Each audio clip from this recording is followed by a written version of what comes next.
it'll be the first one of this entire series. I guarantee you this is not going to be the only 10 out of 10. There's a bunch of other shows that I haven't done yet, but it's a good thing that this was the first one. And I also can't wait for the future when I am going to review The Disappearance of Haruhi Suzumiya and The Disappearance of Yuki Nagato, which, if you really think about it, which makes those videos like way shorter because I can just post a link to this video anytime.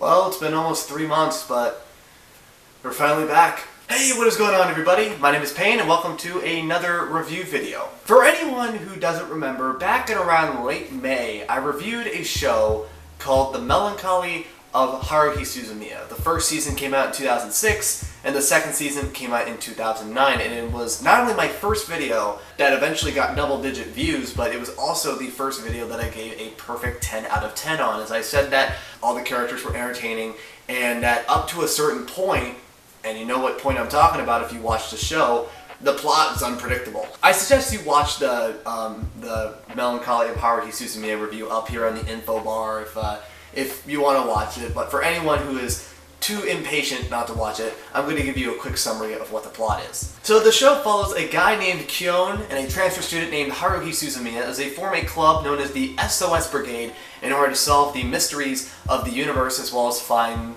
aliens, time travelers, and espers. They later recruit 3 new members, Mikuru Asahina, Yuki Nagato, and Itsuki Koizumi, into their brigade, but Kyon later discovers that there is something off about them. And it's later revealed that Asahina is a time traveler, Yuki Nagato is a robot made by aliens, or that's the most simple way that I can explain it, and that Koizumi is an esper. After telling Kyon this, they later tell him that Haruhi has the power to end the world and reshape it again to her liking every time she gets bored or anything like that. And so the rest of the series follows the SOS Brigade doing basically whatever as long as Haruhi doesn't get bored. When the show first aired, this became a cultural phenomenon not only in Japan but also in all of Asia and in all the English-speaking countries, primarily the United States, as there have been multiple videos that were released in 2006. Keep in mind that Facebook wasn't around, at least will be around a little later than that, but wasn't around during that time. Twitter didn't exist, Instagram didn't exist, Snapchat didn't exist. It was just YouTube, MySpace, and a Japanese version of social media known as Nico Duga, where people would post videos of them dressed up as the characters from the show and would dance the Hari Hari Yukai, which was the ending dance that they would perform during the first season. And I have referenced that many times, especially if I'm reviewing a show that has an ending dance as well, because I would say that this show basically started that trend. So, without any wait, let's get into the review. Here is the one, the only, the film sequel to The Melancholy of Haruhi Suzumiya, The Disappearance of Haruhi Suzumiya. The Disappearance of Haruhi Suzumiya is a comedy, mystery, romance, and sci-fi anime film that was co-directed by Tatsuya Ishihara, who directed the series, and Yasuhiro Takemoto, who directed the 2 Haruhi Suzumiya shorts that aired around the second season. There was Melancholy of Haruhi-chan Suzumiya, which is basically like a chibi version of the show, and Ryodon Shiruya-san, which is this basically what happens when the writers from Kyoto Animation take a bunch of ecstasy, as well as being written by Fumihiko Shimo and was made by Kyoto Animation. It was released in theaters in Japan on February 6, 2010, and it was 2 hours and 42 minutes long. Yes, you heard me right. 2 hours and 42 minutes long. And I sat through all of it. The story surrounding the movie starts in December of 2007 when the official Melancholy of Haruhi Suzumiya website, haruhi.tv, posted a fake Error 404 message, which was a direct reference to the Disappearance of Haruhi Suzumiya, the 4th volume of the manga. Now, considering that the second season hasn't been released yet, everyone assumed that this arc was going to appear in the second season. But regardless if it was or not, everyone was pretty excited for it.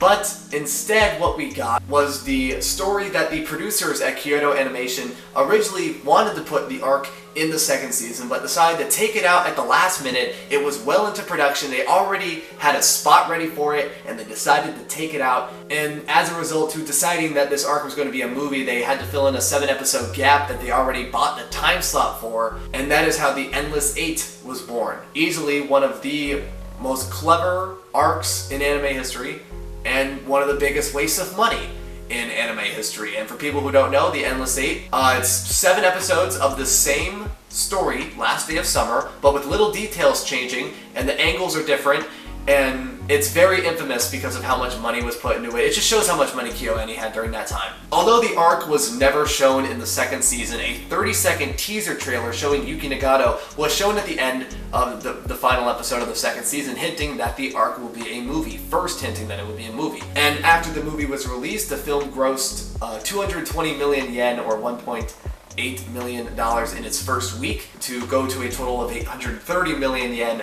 or $7.6 million US at the box office. In addition, they also won the Best Theatrical Film Award at the 2010 Animation Kobe Awards, and when it came to distribution, it sold 77,000 Blu-ray copies and almost 20,000 DVD copies in the first week alone.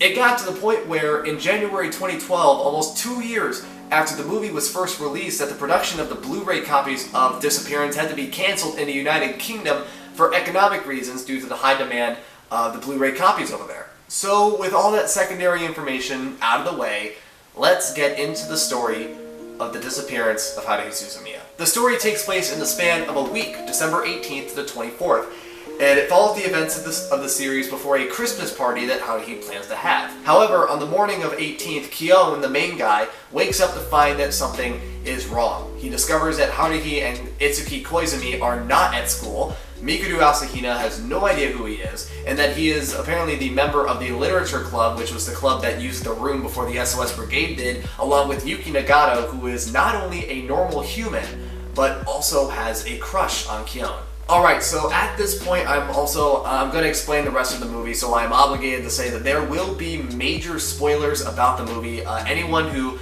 wants to watch the movie, I suggest you stop right now and watch the 3-hour-long movie. Trust me, it's worth it. And for anyone who doesn't want to be spoiled, but who also want to watch this video, I'm going to put a timestamp up on the screen when I finish talking about the plot. You have been warned. Let's go to spoilers.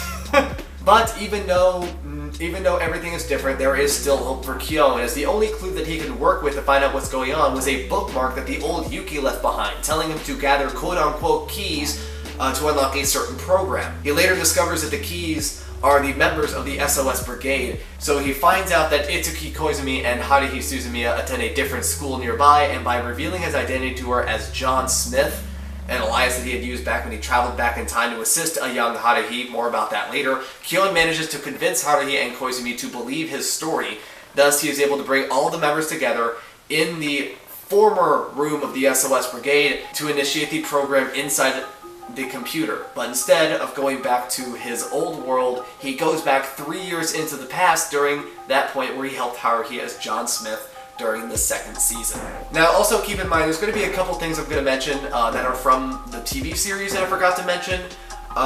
One of them is this moment, and then I forgot to talk about a certain character that is pretty important in this movie, so I'm going to take a couple of short tangents. This is one of them. So the first one, the story of what happened, was at the beginning of the second season, Asahina wanted to go back in time 3 years with Kyon, and Asahina ends up passing out, like falling unconscious right next to Kyon on a park bench.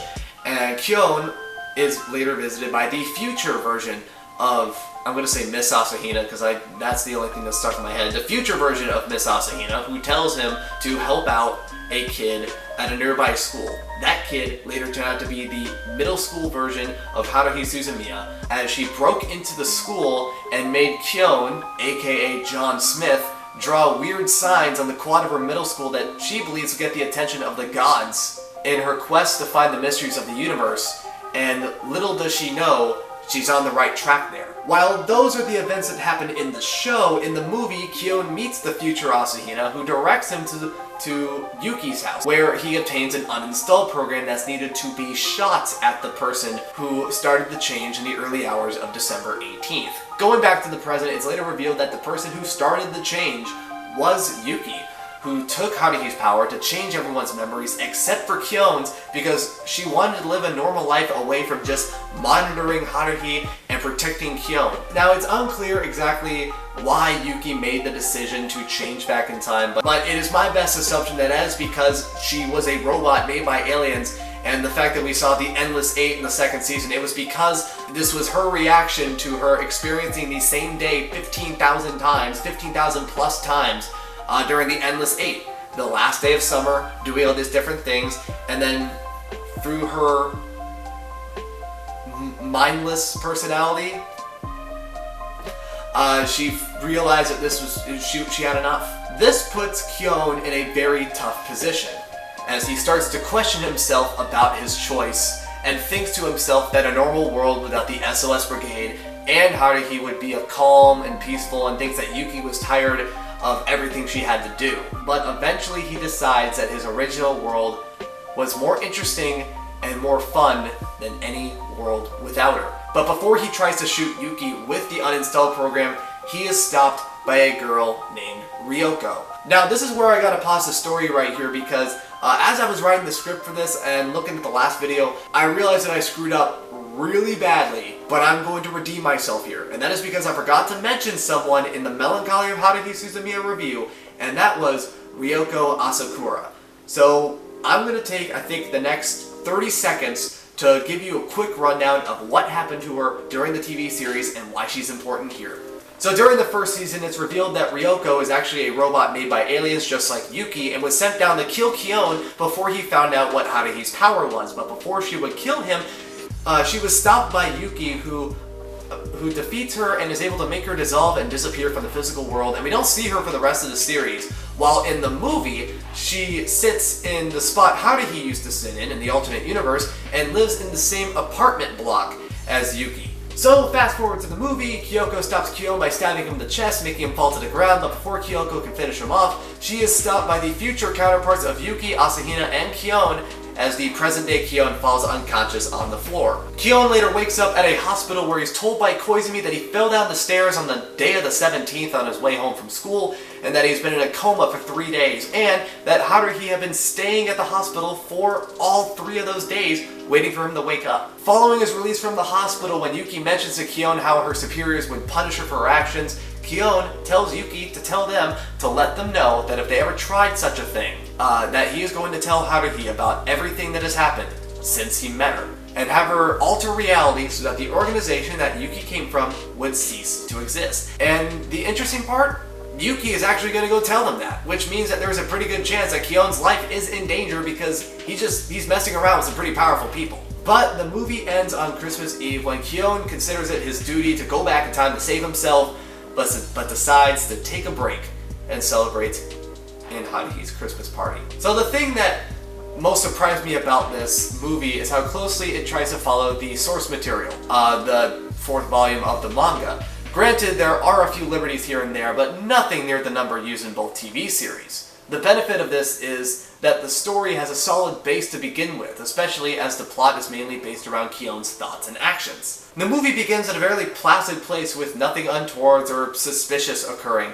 but one of the problems with the story is that it never really shakes out the languidity of the first 20 or so minutes. And while the story itself is actually very good, there are occasions where there is a marked lack of urgency about the plot, and it's these occurrences that upset the flow of the movie. But apart from that, there are some pluses though. The fact that much of the movie is based around Kyone's motivations makes it a more interesting piece than the majority of the TV episodes, as it's Kyone and not the reactionary elements in the TV series that is the engine by which drives the plot. Another big plus is Kyone's numerous monologues, which reinforce the direction of the story, but also offers some insight into his character, especially towards the end of the movie. The design is exactly what one would expect from the franchise and follows that of both TV series, but it's when things go to hell that KyoAni really begins to fix some of their creative muscles. The alterations in the characters' appearance and actions are extremely well managed, and the characters are generally more expressive here than they are in the other series. The animation is crisp and smooth for the majority of the movie. However, there are some odd few blips here and there with character actions, but it's nothing really you need to worry about. The one thing that hasn't really changed at all is the cast, and while many of the voice actors definitely earned their pay with this movie, the two that really stood out was Shiharu Minori, who voices Yuki, and Sugita Tomokazu, who voices Kyon, as both of whom gave a new perspective on their respective characters, which neatly leads me on to the characters themselves. One of the things that's always been a bit lacking with the franchise is that there hasn't really been much focus on specific characters with a view to developing them. Unlike the two TV series, both of which adopt more a reactionary approach to the growth of a character, the movie is more direct in terms of Kyon's development, and the difference this makes is rather surprising. While some may find Kyon's monologues to be no different than those in the series, it should be noted that the content of his comments gradually changes over the course of the movie. Overall, The Disappearance of Haruhi Suzumiya is a plot-filled, plot-twisting, emotional-giving, character-changing, enjoyment-giving, plot-loving, mind-blowing, time-traveling, time-distorting, epic-bringing, ultimate awesomeness, wonderfully put together, amazingly amazing movie. Lost breath there. The tight storyline, together with the more focused character development, means that the plot is more flowing than in either of the TV series, although admittedly the time jumps from one episode to the next play part of that too. We talked about the thing in the second season. In truth, the movie is everything the second season should have been, and it goes some way to tying up certain loose ends from both series. Fans and haters alike will not be able to deny that this movie is amazing, and will love every moment of it, and your 2 hours of 40 minutes, if you decide to watch this movie, will not be in vain in any manner, shape, or form. And because of that, I'm going to give The Disappearance of Haruhi Suzumiya another perfect 10 out of 10. Thank you guys for watching my review video. If you like this video and want to see more videos from this series, as I think there's only one series left, then you can hit the like button down below. If you want to see more anime review videos, hit the subscribe button down below. And if you want to see any anime review videos that I've made in the past, there's a couple on the screen as well as more on my channel. And if there are any shows that you'd like to suggest, you can leave them down in the comments below. And once again guys, my name is Payne, and we'll see you in the next video.